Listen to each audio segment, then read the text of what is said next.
What could possibly motivate someone to be so angry that they would commit the Idaho 4 crimes? Let's talk about it.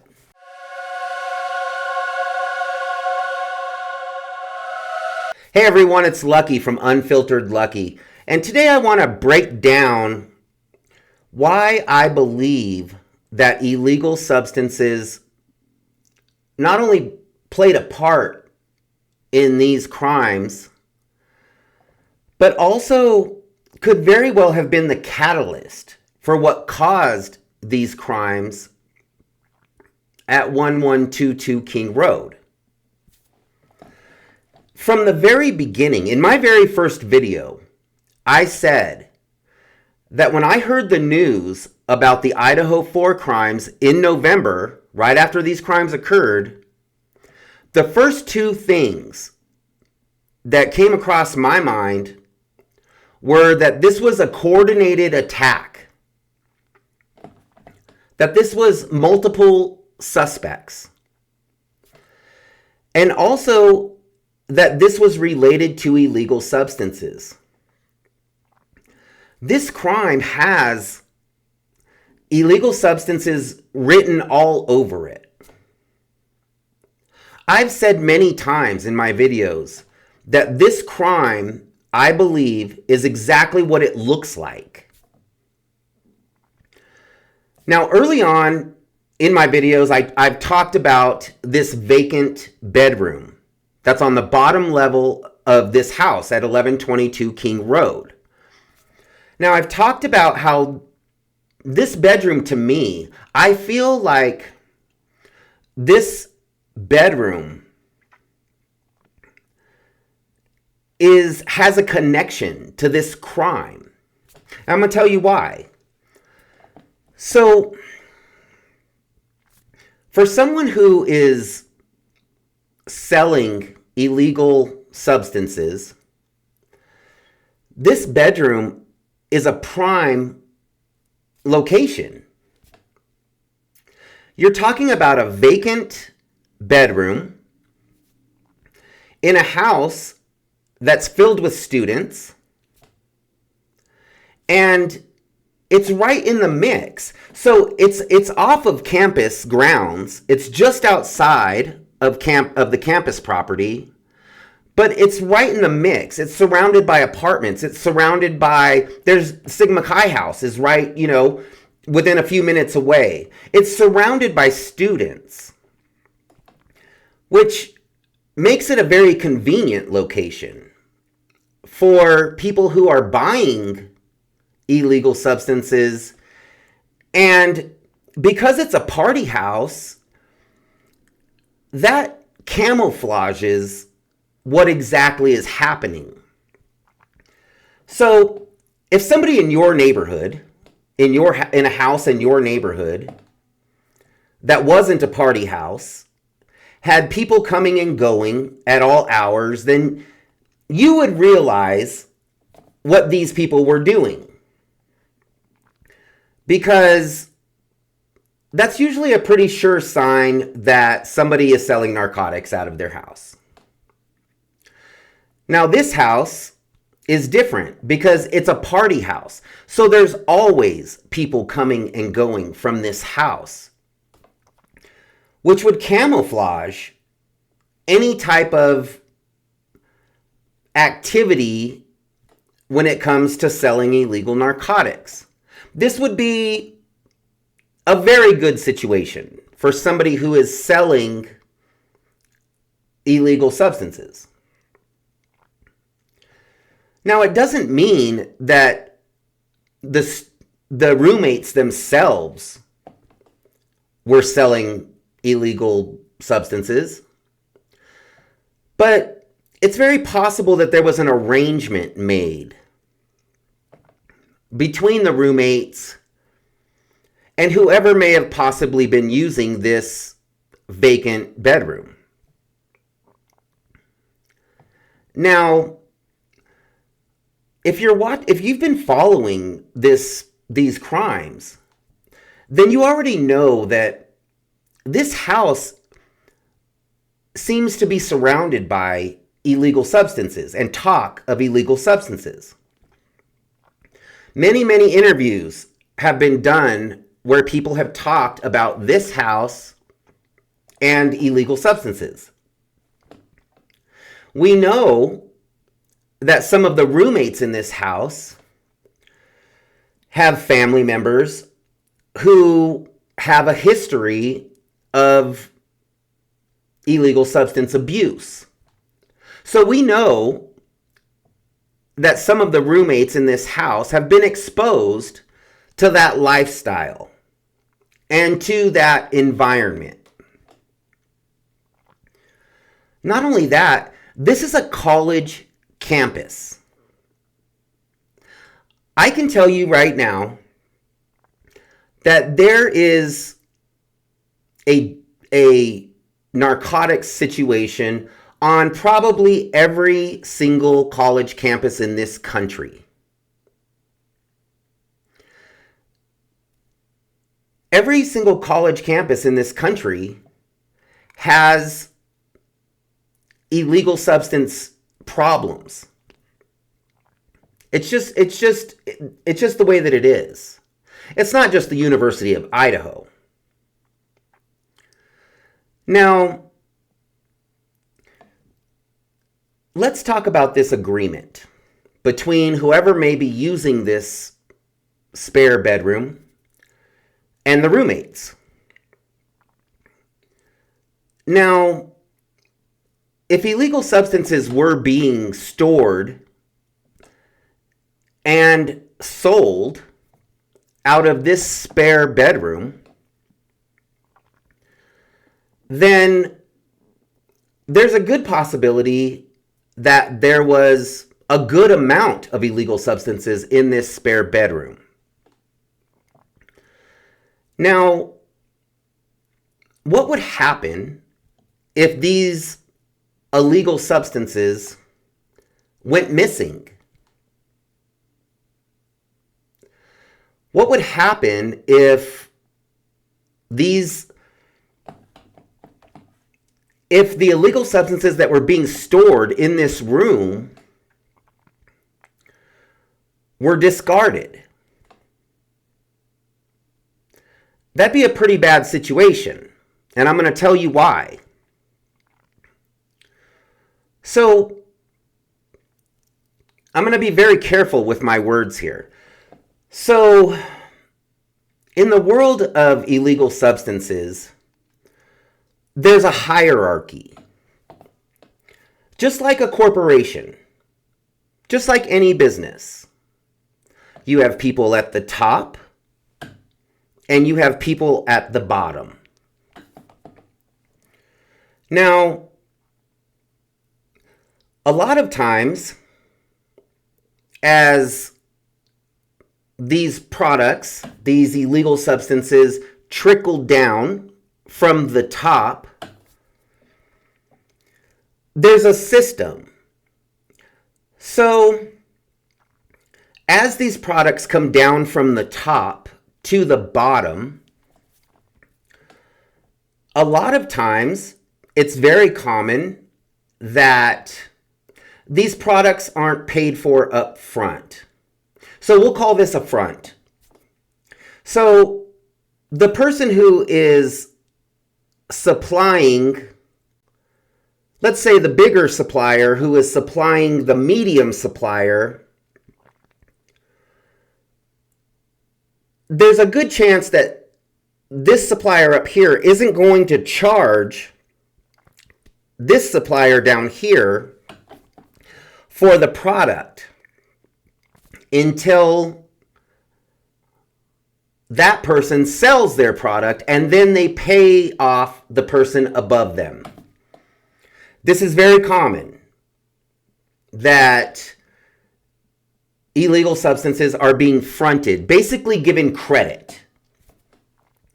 Now, once this person gives the product to this person, it now becomes the responsibility of this person down here, because now this person has the product.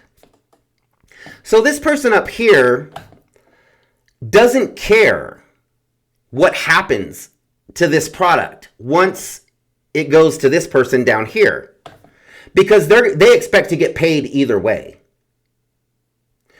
So if this person up here gave this person down here $20,000 worth of product, they expect $20,000 from this person down here, regardless of what happens to that product at that point. So if this person down here loses that product, they're still on the hook for that $25,000. And now they don't have their product. So that's going to make someone very angry. Very angry. Because this person up here is going to put pressure on this person down here to get paid. And this person here is going to put pressure on whoever they passed that product down to. Because it's a hierarchy. And if there's a breakdown in that system, people are going to pay.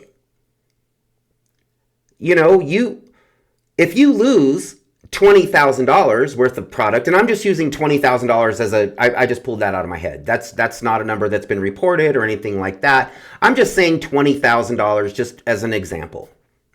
If you lose that $20,000 worth of product, now you've got to figure out how to pay this person up here, and you don't have the product anymore. Because the person up here is definitely going to bring heat down on you because they want their money. Because that's what this is all about. The sales of illegal substances is all about money. And when there's a breakdown in that chain, people are going to start coming for people. And that's the reality of the sales of illegal narcotics. That's the way that it works. You know, these crimes happen a lot more often than people would think because of illegal substances. Now, they might not happen to the magnitude of taking 4 victims' lives, but these crimes happen a lot more often than people would think. A lot of these crimes that happen locally never make the international news because they're not at the magnitude of 4 victims.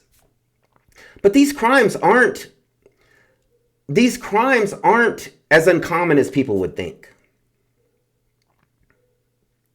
Anytime illegal substances are involved, things can get really weird. Things can get really hairy. Because the people up here are relying on the people down here.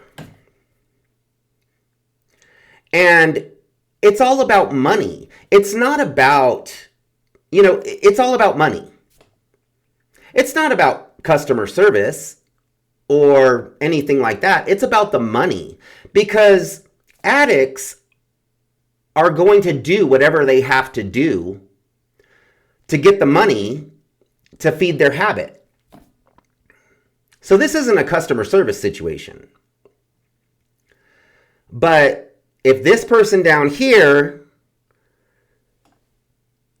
interrupts the chain of what's happening and what began up here, there's going to be consequences for that. And that very well could be what happened in this case. It's very possible that that's why it took 8 hours for the surviving roommates to call 911. And that's because maybe they were cleaning this room out. Now, this room wouldn't just have illegal substances in it if they were selling illegal substances from this room. There would be packaging. There would be devices that they would need to weigh this product. There would be evidence in this room that these people would want to get rid of. Now, when law enforcement arrived at 1122 King Road on the 13th, it was stated that the front door was wide open. It was wide open. So somebody was moving something out that front door.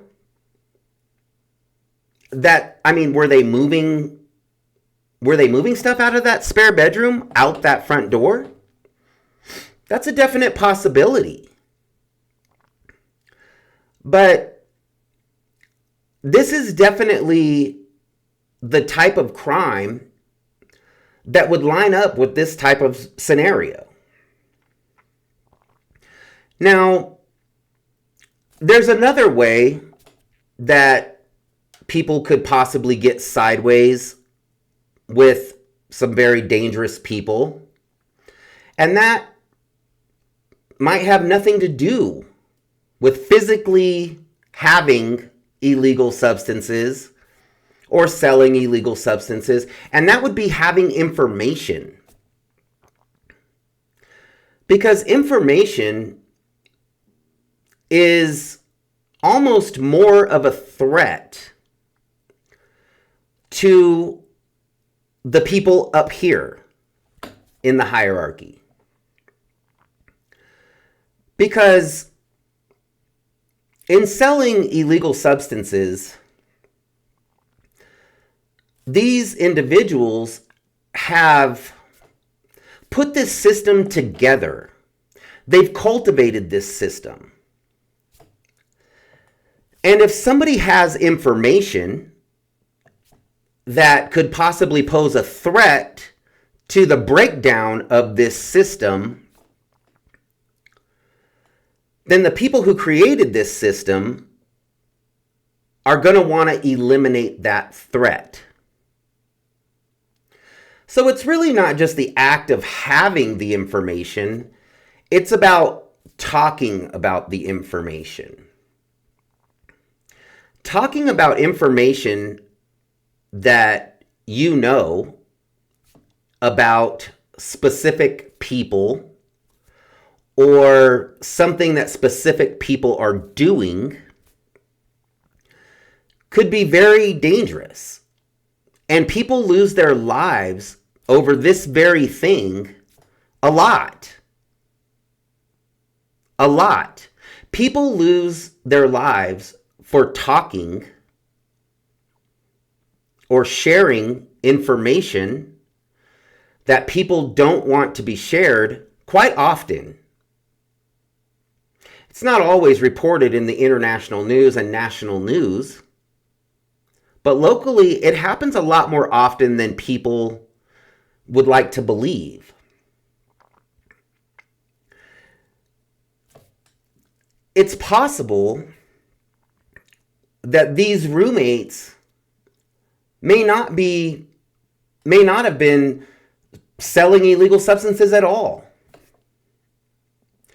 But it's very possible that they had information that might be perceived as a threat from the wrong people. It's not difficult to get sideways with a criminal organization. It's not difficult. All you have to do is say the wrong thing to the wrong person. That's all it takes. This isn't the justice system. This is unlawful acts. So there really are no rules. You know, there is no trial. People could lose their lives just because somebody may believe that they said something. Something that simple. So it wouldn't surprise me if people were talking about information that they knew to the wrong people, and that got back around to the people that they were talking about. And those people saw it as a threat. And at that point, felt that they needed to eliminate the threat. The only way to eliminate the threat is to keep those people from talking. So they would need to eliminate the threat that may pose a problem for them and their system that they've built.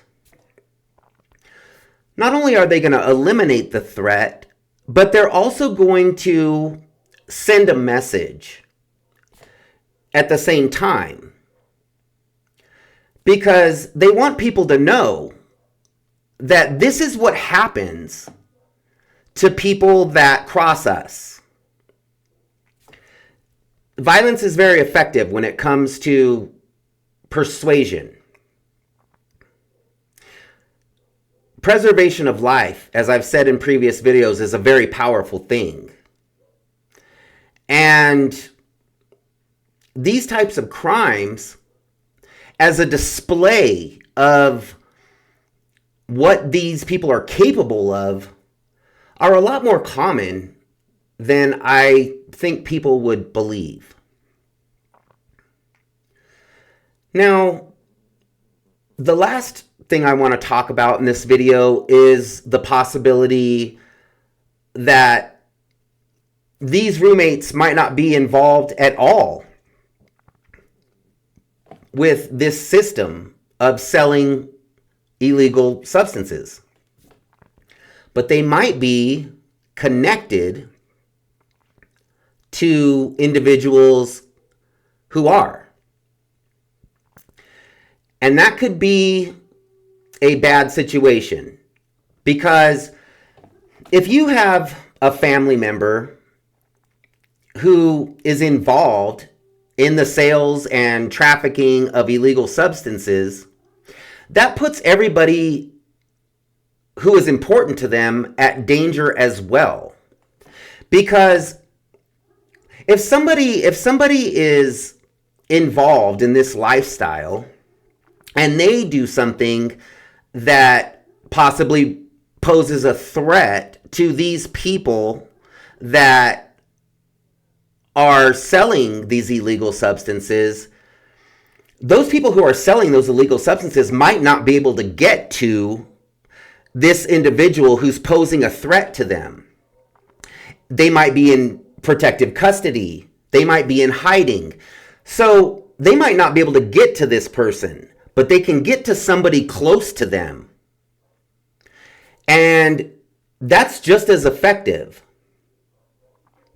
at squashing what this person might be doing. Now, if somebody gets arrested for drug charges, then it's very possible, especially in this world of illegal substances, it's very possible that they may be willing to give information to law enforcement in order to reduce their own sentence, or so they might be able to walk from the crime that they committed. So they might give up a bigger fish in order to save themselves. So it's very possible that these roommates could have been associated with people who may have rocked the boat with the wrong people, and that those people weren't able to get to the original person, so they settled for the next best thing, which is going to be their children or people who they love, people who they know they can get to, and definitely get this person's attention. Now, I'm not saying that this is fact. I'm just saying that that is what this looks like. People don't just go into houses and take the lives of multiple people for no reason. There's a reason this happened. There's a catalyst that set this off.